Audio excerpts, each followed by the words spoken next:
අද අපි කතා වෙන්නේ දුනියාවේ විශාලතම මලක් ගැනයි. අපූරු හැඩතලයකින් අමුතු යාබදකමකින් හා රහස්මය සුවඳකින් හඳුන්වන මෙම මල නම් රැෆ්ලේසියා. වනාන්තර තුල සංවාගන ජීවත්වන ලෝකයේ අද්භූත මලක්. රැෆ්ලේසියා මල අපට බොහෝ විට හැමුවෙන්නේ ඉන්ඩෝනීසියාවේ, මැලේසියාවේ, බෝර්නියෝවේ සහ දකුණු ආසියානු ගැඹුරු සෙම්බෙර වනාන්තරවලදී. මෙම මල දකිනමාට තමාරුයි. ඒත් හමුවුවහොත් එය වනාන්තරයේ අති විශාල රතුකහ ශිලාමුණරයක් වගේ පෙනී පිස්සෙයි.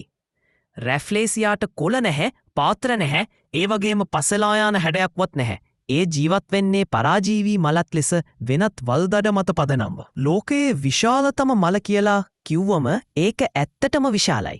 රැෆ්ලේසියා මලක් විවෘත වුණාම මෙතනින් මෙතනට 7 සෙන්ටිමීටර සිට සෙංගය සෙන්ටිමීටර දක්වා විතපත් විහිදෙයි. කෙලින්ම කිව්වොත් කාලිශෝක භාණ්ඩයක් වගේ විශාල මලක්. මලේ වර්ණය තද රතු, දුම්බුරු සහ සුදු මැසූ රටාවලින් යුක්ත.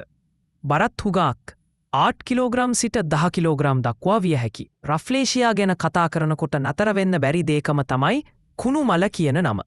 ඒක හේතුව තමයි අමුතු සුවඳ.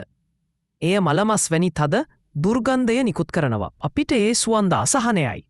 ඒත් මලට ඒක ජීවිතය. අපිට දුර්ගන්ධයක් වුණාට එය පොලිනේෂන් කරන්න ඕන මැස්සන් මේලීන් වගේ පලිහ ආකර්ෂණය කරනවා. ඒ හරහා මලේ ජීවිත චක්‍රය තවත් පරපුරට ගමන් කරයි. රැෆ්ලේසියා මල විකසනය වන්නේ අතිශයින් මන්දගතියෙන්. එහි කුඩා බෝල එකක් මල්වීම සඳහා අවුරුදු 1, 2 හෝ 3ක් පුරා සඟවාගෙන කටයුතුව කරනවා. ඒත් විවරතවීම දිගටම නෑ. 5 දිනක් වගේ කෙටි කාලයක් පමණ මල විවෘතව ඉරෙන් බලයි.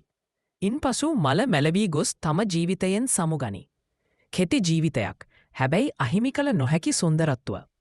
අපිට දැනගන්න ඕනේ තවත් වැදගත් දෙයකම රැෆ්ලේසියා අද අතුරුදහන් වීමට සූදානම් වර්ගයකට අයත් වෙනවා. වනාන්තර විනාශය, කෘෂිකාර්මික පරිවර්තන සහ නීති විරෝධී සංචාරක ක්‍රියාවල මෙම අප්‍රමාණ වටිනා මලට විශාල හානි. ඒ නිසා මෙය ආරක්ෂා කර ගැනීම අපි හැමෝම බහරගත යුතු උසස්ස වගකීමක්. රැෆ්ලේසියා මල කියන්නේ විශාලත්වය, රහස්මය, අමුතු බව සහ පරිසරයේ නිරූපිත ගෞරවය එකමුතුව ඇති මලක්. අපි මේ වනාන්තර අද්භුතයා රැකගත්තොත් ඊයේ ලෝකයට, හෙට ලෝකයට පරිසර දායාදයක් ලබා දෙනවා.